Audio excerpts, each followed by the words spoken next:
In March 1945, as the war in Europe was drawing toward its final months, whispers of surrender and defeat floated through the ranks of the German army. Among those hearing these whispers were women who had served in auxiliary roles, support units, and even in uniformed capacities. For them, the war had been a mixture of duty, fear, and unspoken anxieties. And now they were being moved into Allied camps, under the watchful eyes of soldiers they had been taught to fear. They arrived in groups, tired and weary, their hands often shaking from cold or stress. Many had left homes torn apart by bombings, cities shadowed by rubble, and families scattered across Europe. Their journey had been long and uncertain. They had been told stories about Allied cruelty, of harsh treatment for prisoners, of humiliation and suffering. And yet, as they approached the gates of the camps, there was a strange tension, a mixture of fear, curiosity, and an almost instinctive hope that what awaited them might be different. The first impressions of the camps themselves were subtle but profound. Barbed wire fences were high, guards patrolled in neat rows, and the gates swung with a calm, deliberate authority. There was no shouting, no chaos, no immediate threat. The camp appeared orderly, clean in its way, and strangely quiet.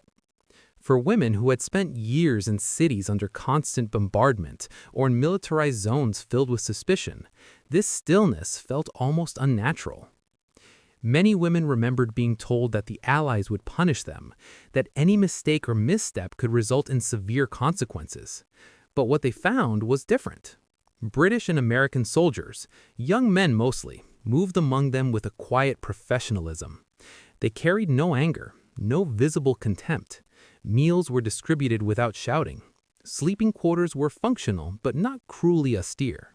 Small courtesies, a piece of bread, a warm blanket, a polite greeting, stood in stark contrast to the grim expectations these women had carried for months, sometimes years. Letters discovered decades later reveal the inner conflicts these women experienced. One German woman, writing from a camp in northern France, described the quiet dissonance she felt each day. "I am supposed to feel fear, but there is only order. I expect anger, but I see calm. I wait for harsh words, but I hear none. Every small kindness feels like a shock." This psychological dissonance, expecting cruelty, finding civility, would come to define their time in captivity. Women who had been conditioned by years of propaganda and fear now confronted a reality that challenged every assumption they had carried. The result was a quiet, often private shock, a kind of disbelief that touched every action, every hesitation, every glance. Traveling to the camps had been a tense experience. Many were moved in crowded trains or trucks, often with minimal food and little information about their final destination. The journey itself magnified anxieties. Soldiers, accustomed to the harsh routines of wartime, often noticed the women's apprehension.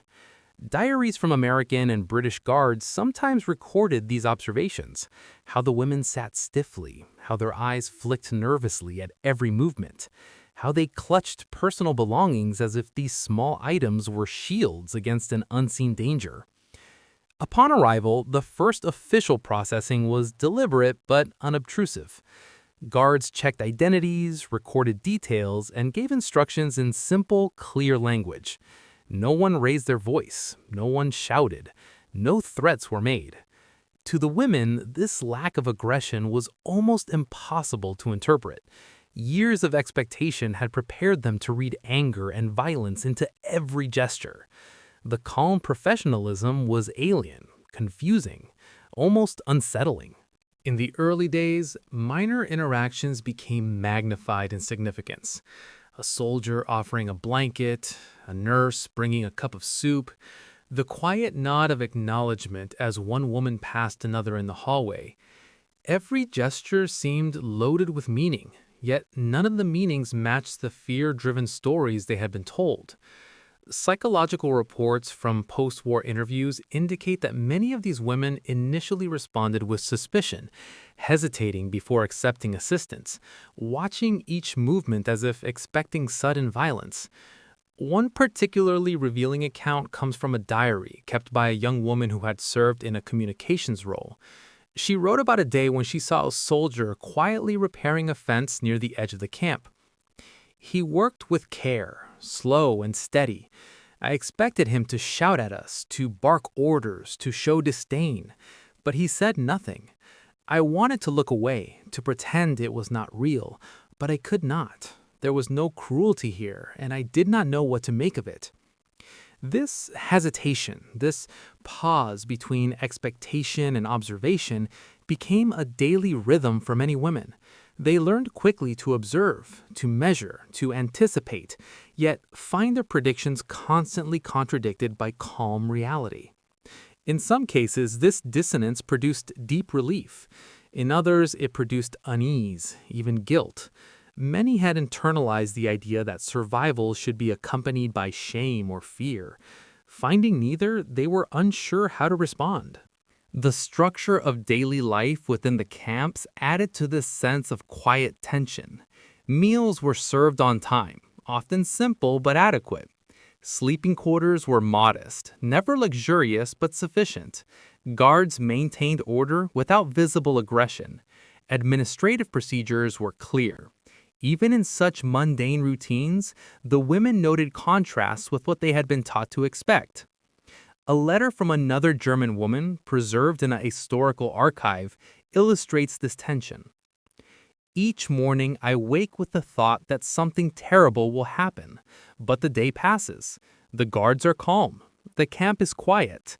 I find myself looking for the moment of punishment that never comes. It is as if the world has shifted sideways, and I do not yet understand the rules. These reactions were not merely anecdotal. They reflected a broader psychological pattern documented in studies of enemy civilians and soldiers. When long-held beliefs about threat and danger are contradicted by calm reality, the mind experiences a period of disorientation. Fear diminishes, but confusion remains. The result is a state of heightened awareness, a focus on every detail, every gesture, every word. Many women described experiencing small but persistent doubts about their own senses. They would ask themselves whether the kindness they saw was genuine. Was it a trick? Was it temporary? Could it be that the soldiers were merely waiting for a moment to punish them? These questions were not rhetorical. They reflected the cognitive dissonance between expectation and lived experience. The women learned to navigate this new environment cautiously, testing boundaries in small, almost imperceptible ways, measuring reactions, watching for signs of hidden hostility. Letters and diaries from this period often emphasize quiet observations, the way sunlight fell on the camp's barracks, the rhythm of guards' footsteps, the sound of distant trains. Small details took on exaggerated significance because they were experienced in a context of heightened anticipation. A friendly smile, a polite word, even the offer of bread could become a profound psychological relief. In some cases, women expressed a sense of disbelief at the ordinariness of life inside the camps. They had been prepared for chaos, for degradation, for fear at every corner. Instead, they found routines, simple chores, communal meals, and even opportunities for reading or writing letters. These ordinary elements, which might seem insignificant in isolation, created a powerful contrast with wartime expectations. The psychological impact of these experiences was complex. Relief and gratitude often coexisted with suspicion and unease. Women reported feeling guilty for experiencing comfort or safety, as if such feelings betrayed the reality of the war outside. Others described the slow, dawning sense of hope mixed with uncertainty. They could not yet fully trust the environment, nor could they ignore the evidence of humane treatment around them. As the first days turned into weeks, a pattern emerged. Women who initially resisted contact with guards began to accept assistance in small, cautious ways. They asked questions, followed instructions, and participated in daily routines. Yet, even as trust grew, the quiet shock remained. There was always an undercurrent of disbelief, a lingering expectation that the calm would end, that order would give way to punishment, that civility was a temporary illusion. Historical reports from Allied personnel corroborate these observations. Officers noted that female prisoners often watched every action carefully, responded slowly to instructions, and hesitated to speak or ask for help. The behavior was not defiance, but caution. Soldiers understood that this was a natural psychological response, born of years of fear, propaganda, and wartime trauma. They allowed time and space for adaptation, recognizing that patience was more effective than force.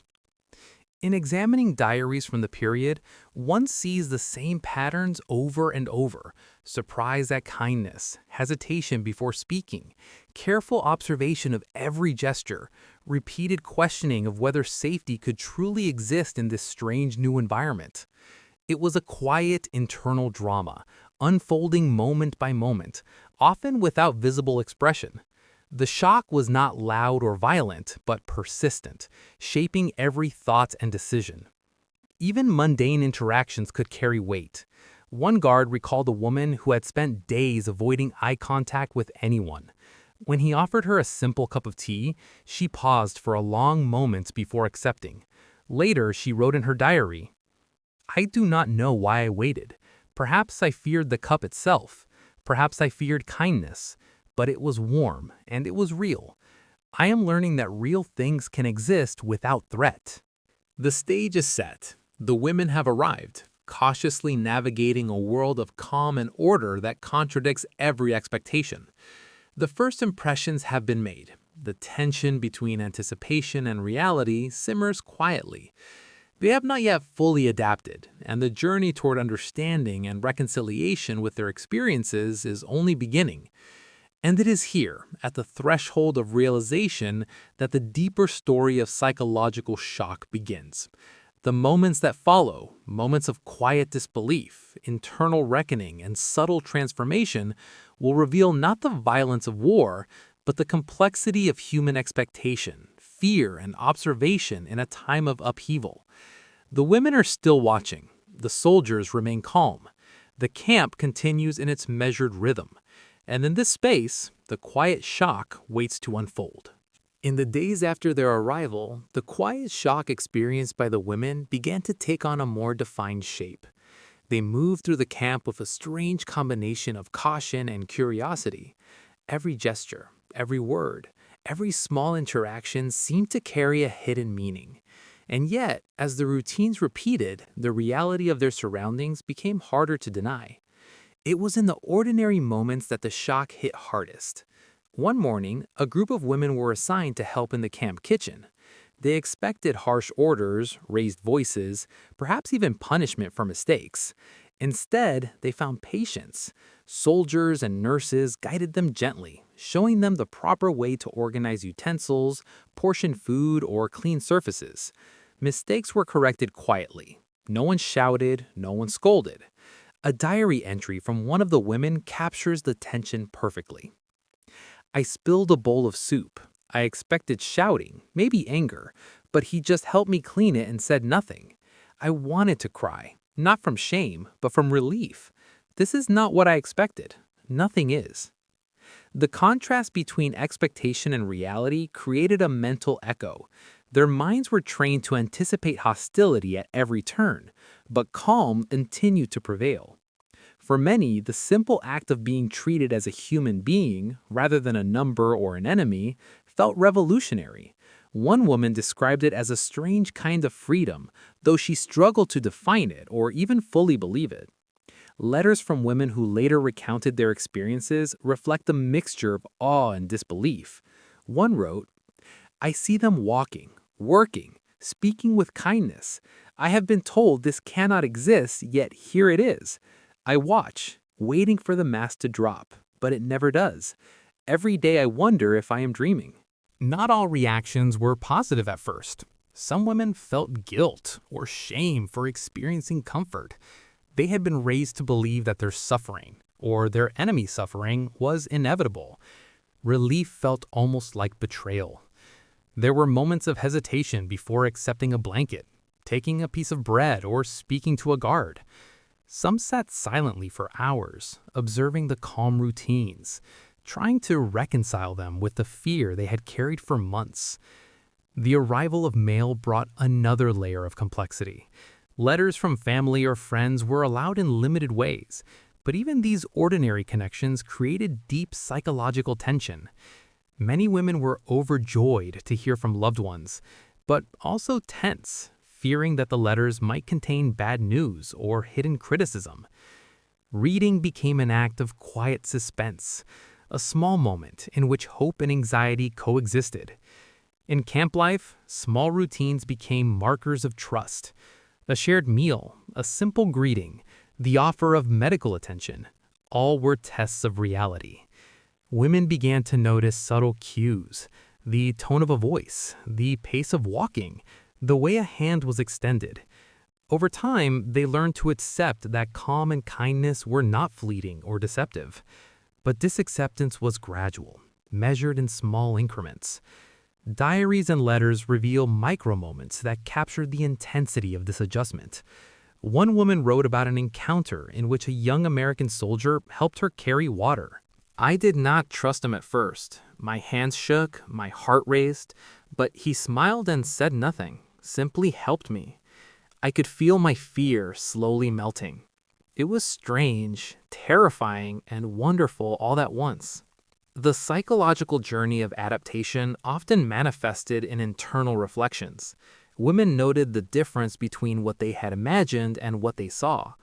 Propaganda, wartime rumors, and fear had built an internal world of danger. Reality contradicted every expectation, creating a dissonance that was both unsettling and enlightening. They were learning, slowly, that human decency could exist even in the shadow of war.